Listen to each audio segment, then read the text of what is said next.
Hello everyone, welcome back to another episode of Doctor Who and Autism series. Today I'm with Ellie, and what's been about Doctor Who and Autism today, of course. And yeah, it's good. It's great to have you on today, Ellie. Thank you very much. It's gonna be fun. I know you haven't done anything like this before, so it's gonna be a good experience, I guess, for both of us. Yeah. Um, even though I've done it more than you, but you know what I mean. But would you mind just doing a little introduction of yourself, just say a little bit about you? Okay. Hi, I'm Eloise, but people call me Ellie, and I was brought up with watching Doctor Who and slash Sarah Jane at the same time. Yeah.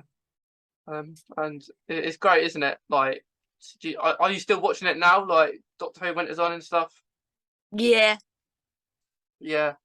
So it's quite fun, isn't it? Like, when you're watching Doctor Who and when Sarah Jane Adventures was on, that was really fun, wasn't it? yeah, I love that. Yeah. But it's quite sad when she passed, wasn't it? Like Sarah Jane. Yeah, I remembered I cried for like 2 weeks since it happened. Yeah. Like, how you feel about like Bernard Cribbins who played Wilfred? Like when he passed, you how you been? I've been okay. Yeah. Yeah. You know, I was pretty sad. Like I haven't, like when actors die, like I mean, I haven't really got sad for many of them because like you don't know them that well. But Watford, I was pretty sad about that one Mm. because he's basically the granddad of Doctor Who, isn't he? Yeah, Yeah, yeah.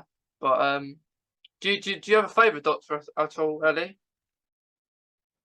David Tennant. David Tennant. Yeah, Yeah, he's good, ain't he? Like that David Tennant Doctor Who. yeah, I love him. Yeah. Um, I cried, when he left, like his last episode, and I cried him right when he left. Oh, I did too. Yeah, Yeah, quite young, wasn't it? yeah, Yeah. I didn't. I'll be happy if he was still the Doctor now. Um, Probably not possible because age and everything. mm. Um, but you looking forward to seeing him like next year, like 60th and stuff. Yeah, Yeah, it's gonna be nice because they got Catherine Tate back, haven't they? yeah, Donna. yeah. Is she like one of your favourite companions, like Donna? Yes and no, if that makes sense. Yeah. Did you have a favourite companion at all? No. You just that you just like them and then you get bored of them, I guess. Well, Yeah, yeah. I think you get that with companions, don't you? yeah, Yeah, yeah. Like, uh, don't you think autism kind of really relates to Doctor Who though? Because like with maybe stuff they do, like the doctors, for example, mm. um, like maybe they fiddle with their sonic screwdriver like a toy. Because you can have sensory toys for autism, can't you? And then Yeah, maybe if you fiddle with a sonic screwdriver or something, mm. yeah. Um, but it's quite cool. Um, Yeah, like that kind of side of things. Like maybe foods as well. Maybe like yeah, maybe like a specific food all the time, or you're used to it. yeah, Like maybe like you remember Matt Smith when he was eating all like the food at the start of his first episode, and then he ate fish fingers and custard. Yeah. yeah. Have you ever tried fish fingers and custard? No, Would you ever try it? no. I wouldn't actually either because it's not actually what he didn't actually have fish fingers. I think he didn't have fish fingers. He had someone else, but they looked like fish fingers. Yeah, I think it was coconut, coconut bread. that's, Um, but yeah, I like custard though. Custard's nice. yeah, Yeah. Um, but yeah, it was quite funny. Like he chucked the yogurt out, chuck he chucked everyone else out, and then he eats something you don't expect people to eat. Yeah. But but yeah, all I think autism does like I find quite a lot of people with autism like Doctor Who. I don't know if you're the same because quite a lot of people who have autism kind of like Doctor Who. Mm, Yeah, I think, yeah, I know a couple people like Doctor Who that's autism. yeah, yeah. It's quite interesting, isn't it? Yeah, Yeah, because like I guess more people know of Doctor Who more than autism, but like it's quite diverse, isn't it? Like people who like Doctor Who. yeah, Yeah, it is it's like a comfort show, really, isn't it? Like when you're watching it, yeah. 'cause, I yeah. I've got a little brother, Zach, and he's starting to get into it as well. Oh, that's great. Are you making it, Maya? Yeah, Yeah. There you go. We have another Doctor Who fan. yeah, Yeah. Because yeah, because like I watched it when I was about 5, I guess. Um, yeah, I don't know if you're the same, but you watch it at that age, and then you get older, and you're still watching it. yeah. Yeah, it's pretty cool, like that. But not our fault, I guess, because we get influenced, don't we, from other people. They say, "Watch Doctor Who." I think I remember I started watching it when I was like 12. All right, yeah, probably a better Yeah, age to watch it, I guess, than 5. Because I was petrified. I guess you was too. You might have been in a few episodes. yeah. Bit scary. Um, like do you remember the water episode? What was on Mars with David Tennant? Do you remember that episode? Like with the water. A little Yeah, bit, yeah, yeah. yeah. That's a while ago. Um, but in that episode, you had the water monsters and like that. I when I was younger, I was always like, is that really gonna happen? Is that gonna happen to me or or stuff like that? Be interesting if it did, you know. Pardon? It'll be interested if things in Doctor Who happened in real life. Oh yeah, Yeah, be more fun, wouldn't it? I think it'd be really, really interesting. Yeah, 'cause I have a little TARS behind me. Don't know if you can see it. Um, Yeah, yeah. um, but I do that in videos, but it's not bigger on the inside, so it's not not good enough. Yeah, I've seen your TikToks. Yeah, I yeah, think I am like them. yeah, they are. Doctor Who TikTok.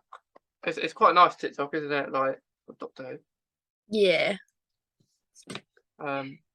But like when you think like Doctor Who. I don't know. Like I always post something every day about it. mm, About Doctor Who. But the algorithm on TikTok is sometimes weird a little bit because yeah, you might get one video that does really well and then another one that doesn't so much. Um, yeah, but yeah, I do quite a lot of 10th Doctor kind of stuff because I have the 10th Doctor suit, but sometimes it's always an effort to put it on. Um, especially it's going to get really hot, isn't it? Um, yeah. so I was thinking about doing some videos, you know, but some Doctor Who videos, but I might not because of the heat. Um, that is disappointing though. But yeah. Ha, ha, is there? Do you have like what what do you think of like Jodie like the last series like Doctor Who? Do you think? It was okay. It was a Mm. nice one, but because I remember me and my friend was watching it. She was enjoying it. I remember she's on her way back. I know that. But I was just watching it, and then yeah, we just liked it like that.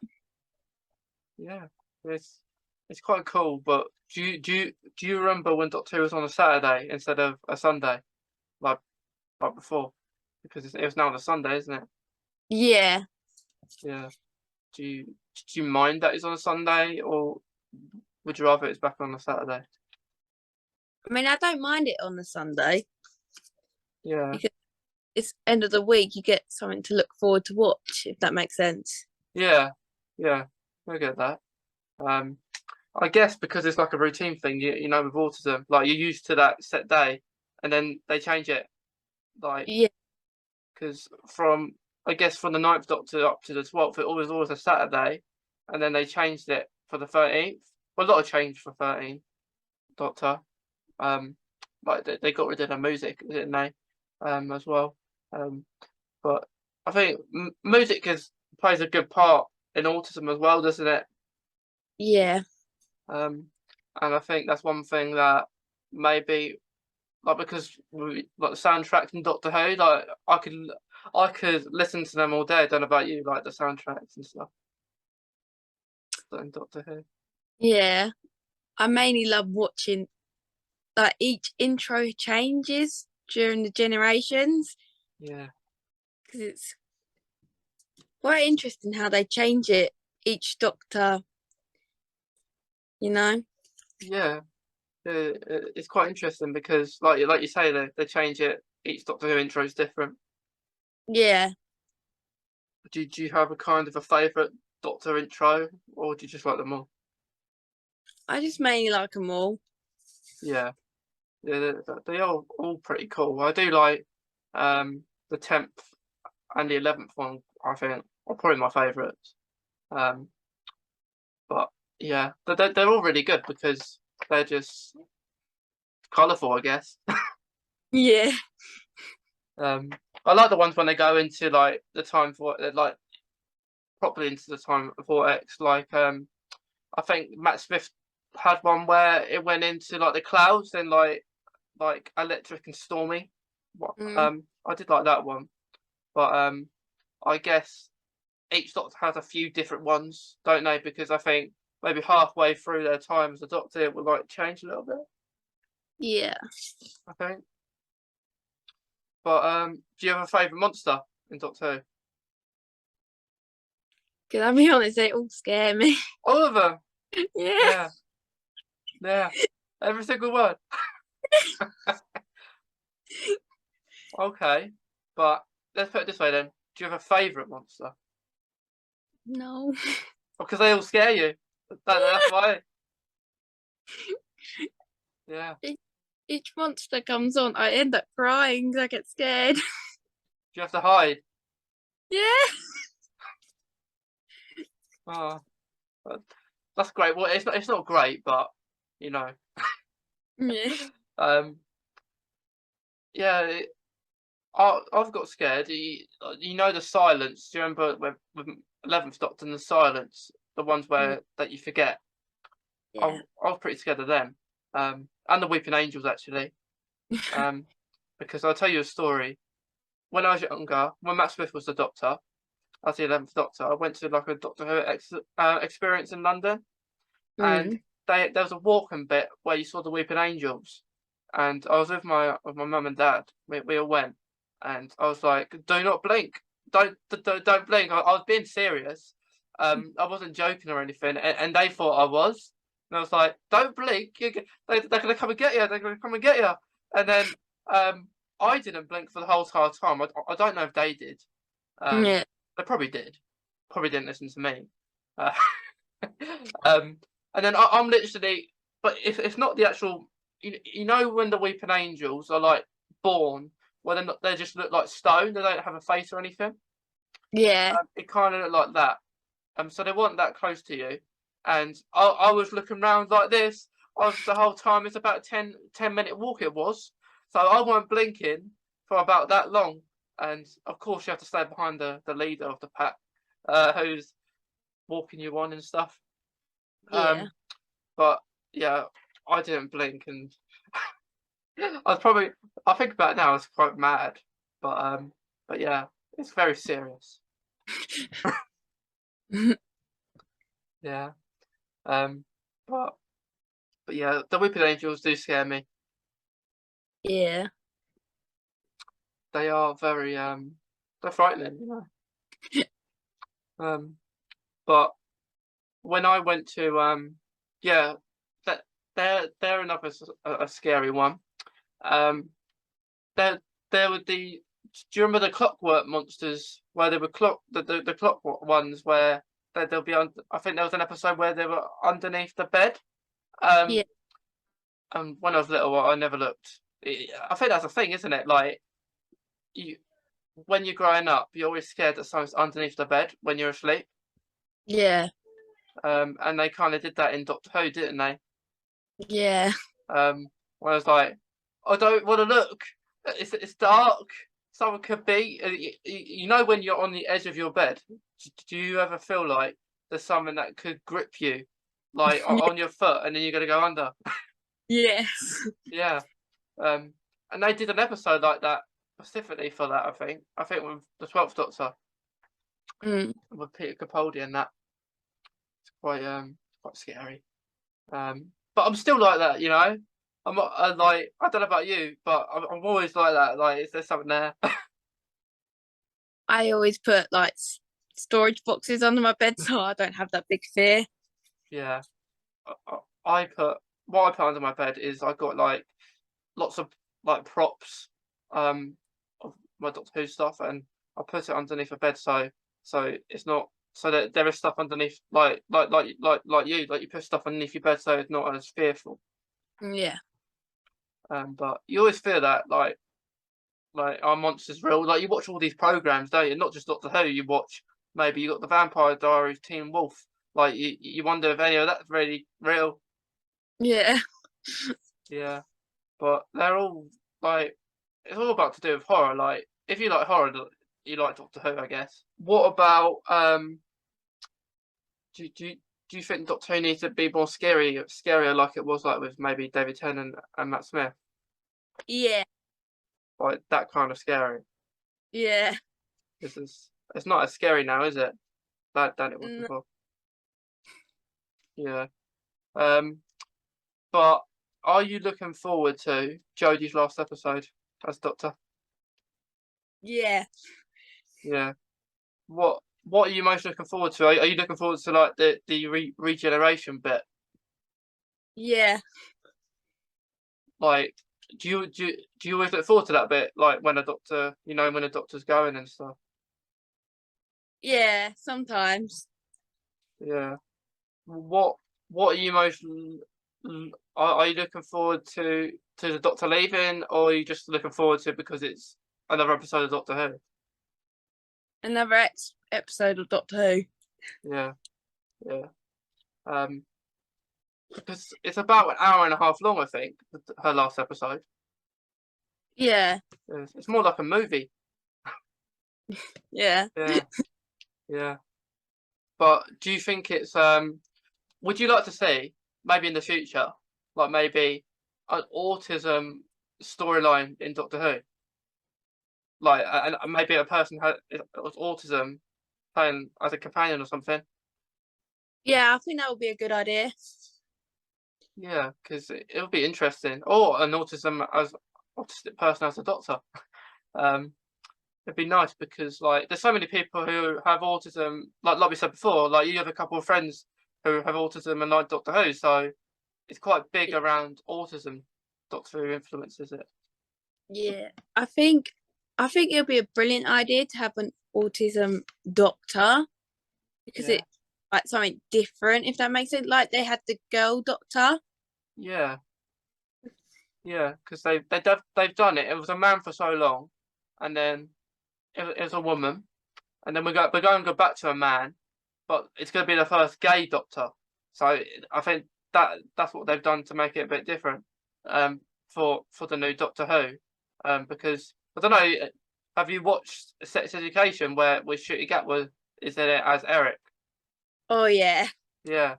And he's going to be the new Doctor. So are you looking forward to like that, seeing him as the Doctor? oh yeah, Yeah. Because you can kind of tell a little bit with he's really funny and he can be really serious. Oh yeah. But we don't know who he's going to be and like how he's going to be as a doctor because they could be totally different to in sex education. I think it'll be more. I think it'd be interesting if he's like the same person in sex education. If that makes sense. Yeah, you're like same like personality. You mean? Yeah, Yeah. yeah, yeah. Because he's really funny, isn't he? Um, Yeah. in sex education. Um, and I don't know how many more series they're going to be doing of sex education. I just wonder if he's going to be in the next series. I know they're doing another one.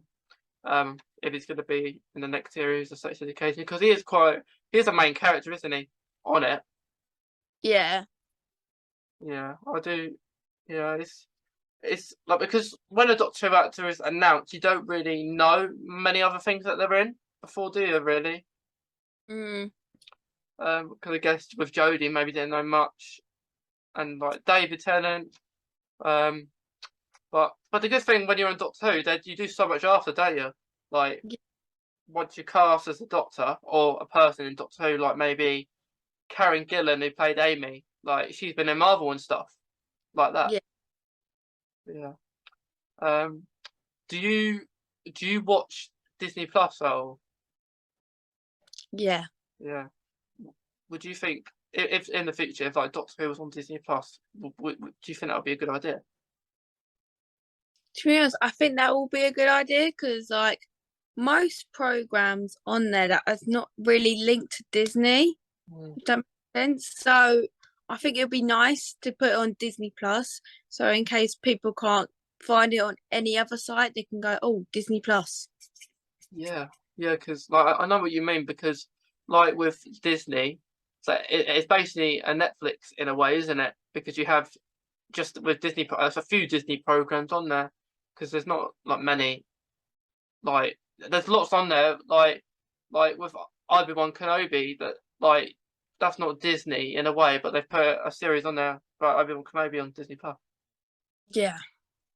But I think it'd be good for Doctor Who in a way, but just making sure because Disney is really American based, um, making sure that like Russell T Davies continues writing it, and it will just gain more people watching it, I guess, on Disney, Yeah. because like a lot of people do struggle watching it in other countries. Doctor Who, Yeah. like in America, for example, like they struggle watching it. Um, But the good thing about Disney Plus is known for like making side shows of a main show, really, isn't it? Mm. So like you got Marvel, like maybe if that's something they could think about doing with Doctor Who, like just creating different side shows. So you continue watching different things. So you can maybe get a side show of maybe Amy and Rory, what happened after they went, or Rose and the Metal Crisis Doctor, or stuff like that. Yeah. It'd be nice to see, like just like a kind of multiverse of Doctor Who, I guess. Yeah. But yeah, that'd be nice because like it would air, so you could watch it when it's on there instead of maybe like because Doctor Who used to be on Netflix, didn't it? Before then he went to BBC iPlayer, which is it's harder to access, and I don't think many people. Well, I don't anyway. I don't really watch it that often unless Doctor Who would be on there. If I haven't watched it when it's on. Um, but I know an important thing, like when you're watching Doctor Who, do you put your phone down in case like you see spoilers, like when you're watching it? Sometimes I like to Yeah. read the spoilers, sometimes Oh I don't. dear. Yeah, because there's certain things that commentate while you're watching. I guess it can be. It's nice. That's good because everyone's like different. Where you might like to see the spoilers and you might not. Yeah. Um, like some people may just want to skip to the end if they're not interested. Yeah, but within autism, like, do you think like what would you diagnose quite young, like with your autism? Yeah. I think I was like 3. Okay, so you've kind of known autism basically all your life. From Yeah. there, yeah, um, yeah. I was about 9, so a bit older. Um, Like, how was you like growing up with it? Like, because I guess it's hard to understand when you're younger, isn't it? Yeah, I was like mainly bullied in school Hmm. because, like, let's say everyone in my school didn't have it, and they just made me feel like an outcast. Hmm. Did you go to like a mainstream school? Well, I remember my primary school, Frobisher. Hmm. Um, I was alright there, but as soon as I hit to high school, that's when things has changed. Hmm. Yeah, it's not great, is it? Like, I got bullied in primary school. Mm. I got bullied as well, and it's not nice. Like, because you can't really do anything, can you? Because like, if you tell a teacher, it just gets worse. Yep. Um, and yeah, they just they'll tell the people off, and then they'll be like, "Well, why did you do that? Well, like, I haven't done anything." Like, they kind of act all innocent, don't they? Yeah. But but yeah, um, but it's not nice. But was that the reason they bullied you? Because like your autism, or was it Well, just happened there, generally? there was two things because I'm autistic and I've got like serious bad mental health. Okay, Yeah. yeah. Mental health, I guess, is talked about more right now. Um, like especially like in lockdowns. Mm. Yeah, like do you like it? Like mental health it's hard to speak about though, isn't it, to other people? Because yeah, like I guess when that was happening, your mental health must have been really bad. That I have to keep going outside in the garden because that's the only place I can go for like maybe like 20 minutes and I come back in because if I'm indoors too much, it just freaks me out, if that makes sense. Yeah, yeah. I guess going outside, like I guess if you're really stressed, you have that maybe one place that you'll go, like just maybe calm you down or like your happy place maybe. Yeah.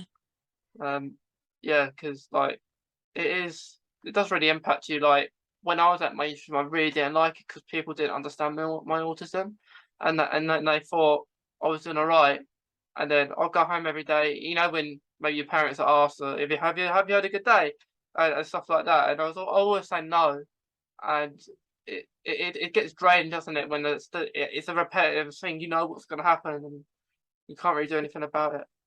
Yeah. It's really upsetting. But are you doing alright at the moment, like mental health? Yeah, it's going all right. Yeah, uh, it's good. It's good that it's doing alright at the Yeah. moment because like does the heat impact it? Like does weather like impact like how you feeling like with your mental health? Well, my it's really hard to explain my one because obviously I hear things and I see things. So like if I'm at night time, like if I'm walking on the street at dark, I might see something if that makes sense. And Mm. the heat gets me too hot that I'll end up seeing more things. All right. Yeah. Um. And like, so do you prefer the cold? Would you say rather than the heat? Yeah. Yeah. Yeah. I guess like you like if you go to maybe a theme park, you go into the cold swimming pool. That. Yeah. Yeah. Yeah, I love just going into the cold too. Like, I don't mind the heat, but because I'm quite vulnerable to it, having Crohn's, like it kind of impacts like heat and stuff. Um, not a vampire or anything, but um, like I'd take like sun cream and like to avoid infection, like skin cancer and stuff like that. Yeah. But yeah, the cold is nice. But the annoying thing about that, everyone gets colds. Like like it gets different colds during the cold, if that makes sense. Yeah. Um, but yeah, it's a nice time of the year, I guess, as well. That you got Christmas time and stuff. Yeah. Yeah. Um, but within autism, um, do you do you like? happily kind of like speak about it if like someone was interested? Like, would you say to them like, "I've got autism," and stuff? Or were you quite is it quite personal to you? Well, I usually keep my problems to myself, but if someone asks about it, I find it hard to open them up about it in case they think it's a load of rubbish. If that makes sense. Yeah, yeah. It's like you only tell someone if they're interested. Yeah. Yeah, that makes sense. But you're not going to say to someone who's going to not be very nice about it.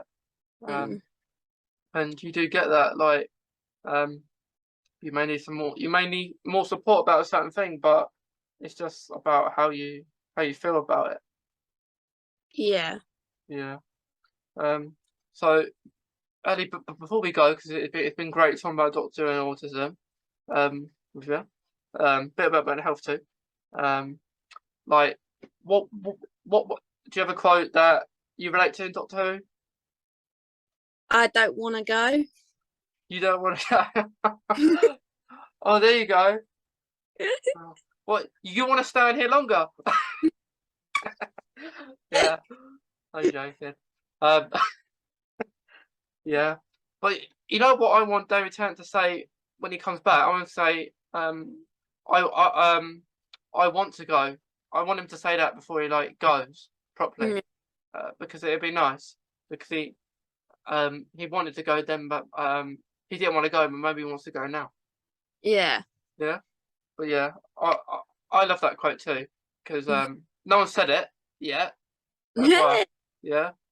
Um, it's been one that hasn't been said yet, but I love that quote too because you never do want to go in certain situations. Like if you're on holiday, for example, maybe you want to stay, don't you?